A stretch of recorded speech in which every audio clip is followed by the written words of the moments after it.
محرم کے مہینے کے اندر معاشرے کے اندر بہت سی باتیں معروف ہو جاتی ہیں جن کا اصل میں قرآن و حدیث سے کوئی تعلق نہیں ہوتا۔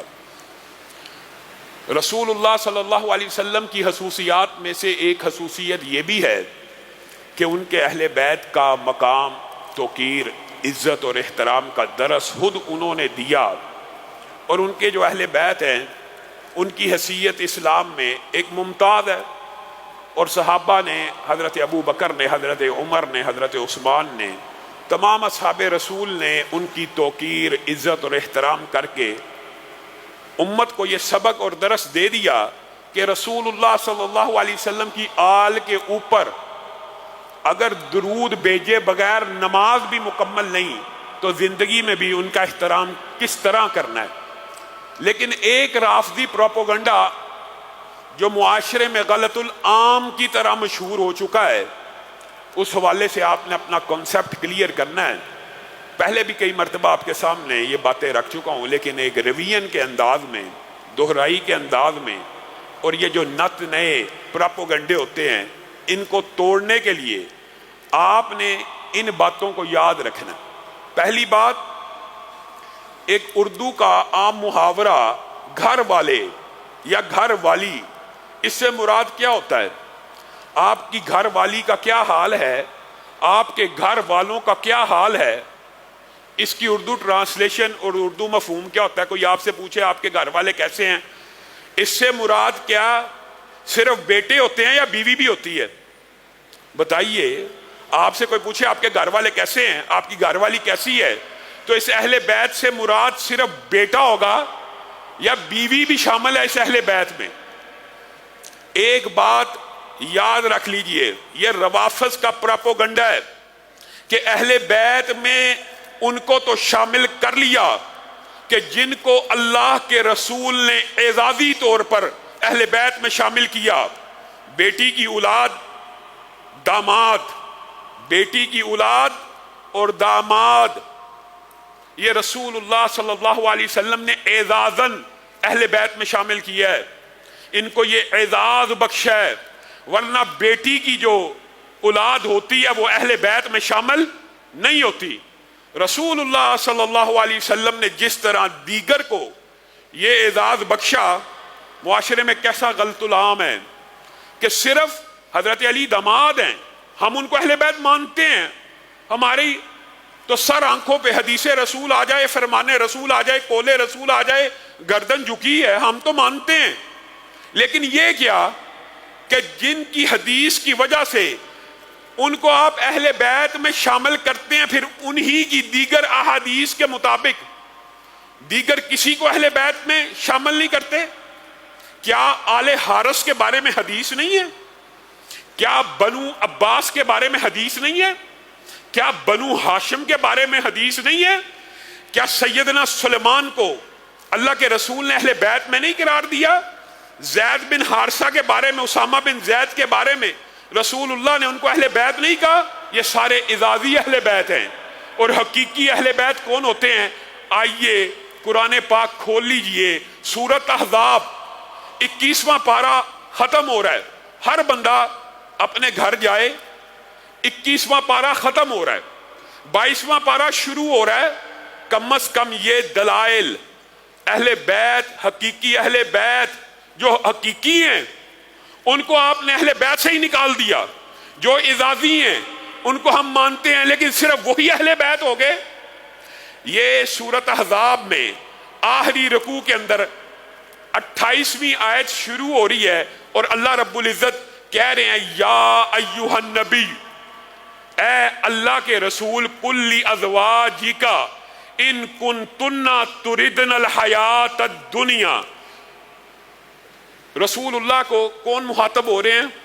اللہ، اور اللہ مخاطب ہو کے رسول اللہ کو کیا کہہ رہے ہیں؟ قل لازواجک، اپنی بیویوں سے کہیے کہ اگر آپ دنیا کی زندگی چاہتی ہیں، یہ چاہتی ہیں، وہ چاہتی ہیں، یہ سارے بیویوں کے احکامات اللہ تعالیٰ نازل کر رہا ہے بیویوں کے بارے میں۔ سورۃ احزاب 21ویں پارہ کے آخر میں جا کے جو مرضی ٹرانسلیشن اٹھا لیجئے، یہ خیال باطل آپ کے دل سے آج کے بعد نکل جائے گا۔ آگے رسول اللہ ان کی رسول اللہ کی بیویوں کے احکامات اللہ تعالیٰ بیان کر رہے ہیں، اور پھر چند آیات کے بعد اللہ تعالیٰ کہتے ہیں وَقَرْنَ فِي بُيُوتِكُنَّ وَلَا تَبَرَّجْنَ تَبَرُّجَ الْجَاهِلِيَّةِ الْأُولَى۔ یہ 22ویں پارے میں آپ دوسری آیت دیکھیں گے، وَقَرْنَ فِي بُيُوتِكُنَّ وَلَا تَبَرَّجْنَ تَبَرُّجَ الْجَاهِلِيَّةِ الْأُولَى۔ یہاں پہ بھی خطاب مؤنث کے صیغوں کے ساتھ کس سے ہو رہا ہے؟ رسول اللہ کی بیویوں سے۔ پھر اللہ رب العزت کہہ رہے ہیں وَأَقِمْنَا الصَّلَاةَ وَآتِينَا الزَّكَاةَ وَأَطِعْنَا اللَّهَ وَرَسُولَهُ، نماز قائم کرو، زکوٰۃ دو، اللہ کی اطاعت کرو، رسول اللہ کی اطاعت کرو۔ یہ خطاب ابھی تک کس سے ہو رہا ہے؟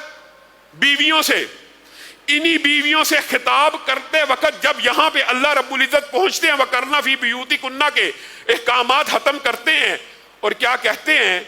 انما یرید اللہ لیذہب عنکم الرجس اہل البیت۔ اللہ تعالیٰ یہ احکامات اس لیے نازل کر رہا ہے کہ اللہ تعالیٰ چاہتے ہیں کہ اہل بیت کو پاک، صاف، پاکیزہ، مطہر کر دیا جائے اور ان سے ہر رجس کو دور کر دیا جائے۔ خطاب کس سے ہو رہا ہے؟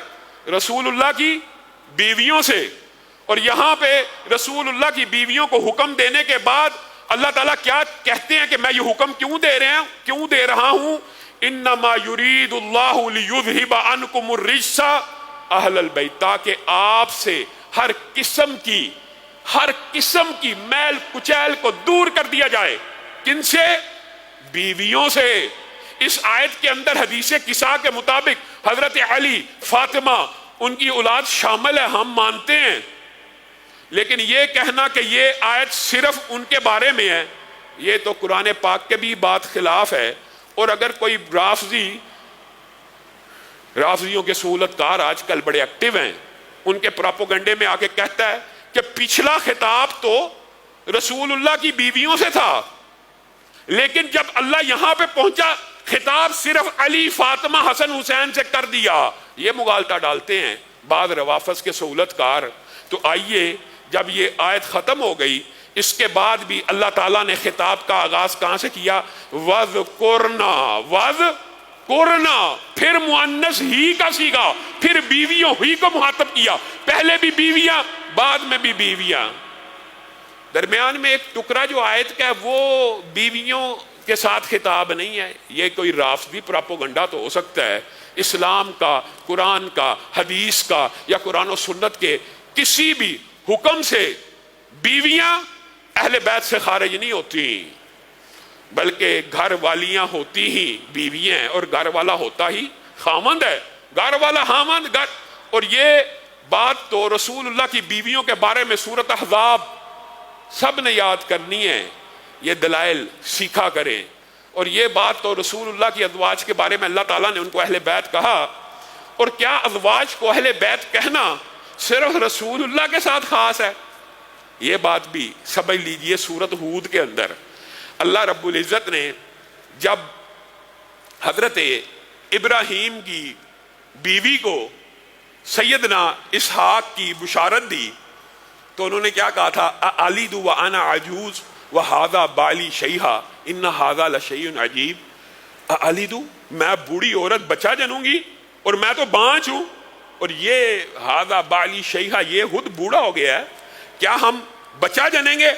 اتعجبین من امر اللہ، کیا تو اللہ کے حکم کے اوپر اعجاب کا، تعجب کا اظہار کرتی ہے؟ رحمت اللہ علیکم، رحمت اللہ وبرکاتہ علیکم اہل البیت۔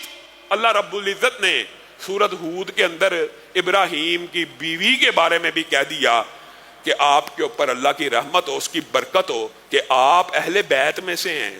گویا جو بیویاں ہوتی ہیں، رحمت اللہ وبرکاتہ علیکم اہل البیت۔ اہل البیت کس کو اللہ تعالیٰ نے کہا ہے جی؟ اس وقت تو اسحاق پیدا نہیں تھے ہوئے، کون تھا؟ اکیلی بیوی تھی، اکیلی بیوی بھی اہل بیت میں شامل ہے۔ اور یہ مجھے دکھ ہوتا ہے کہ آج ہم اس معاشرے میں ہمیں رسول اللہ کی بیویوں کو اہل بیت ثابت کرنے کے لیے بھی جد و جہد کی اور دلائل کی ضرورت ہے۔ وَأَزْوَاجُهُ أُمَّهَاتُهُمْ، کوئی اپنی ماں کا نافرمان ہو، ماں کا نافرمان جنت میں چلا جائے گا؟ کیوں بھائی چلا جائے گا؟ ماں کا نافرمان جنت میں نہیں جائے گا، ماں کا نافرمان جنت میں نہیں جائے گا۔ جو عرب مومنوں کی مائیں، امی عائشہ ہوں، امی حفصہ ہوں، ام حبیبہ ہوں، لاکھوں نہیں کروڑوں نہیں اربوں مومنوں کی ماں، ان کا گستاخ چلا جائے گا، اپنی ماں کا نہیں جائے گا۔ یہ کہاں کا فلسفہ ہے؟ اسی لیے امی عائشہ کو ایک بندے نے جب آ کے کہا تھا کہ فلاں آپ کو اپنی ماں نہیں مانتا، حضرت عائشہ مسکرانا شروع ہو گئی، کہا قرآن پاک میں اصل میں ہمیں مومنوں کی ماں کہا گیا ہے، ہمیں مومنوں کی ماں کہا گیا ہے۔ جو ایمان ہی نہیں لاتا، جو بے ایمان ہے وہ نہ مانے۔ عجیب بات ہے، آج ان ازواج مطہرات، یہ رسول اللہ صلی اللہ علیہ وسلم کے حرم کے اوپر حملہ ہے، اور اہل بیت کی توقیر کے، عزت کے ہم قائل ہیں، لیکن اس طرح کہ حقیقی اہل بیت کا بھی احترام ہونا چاہیے۔ کبھی آپ نے سیدہ زینب کی اولاد کو اہل بیت میں سنا؟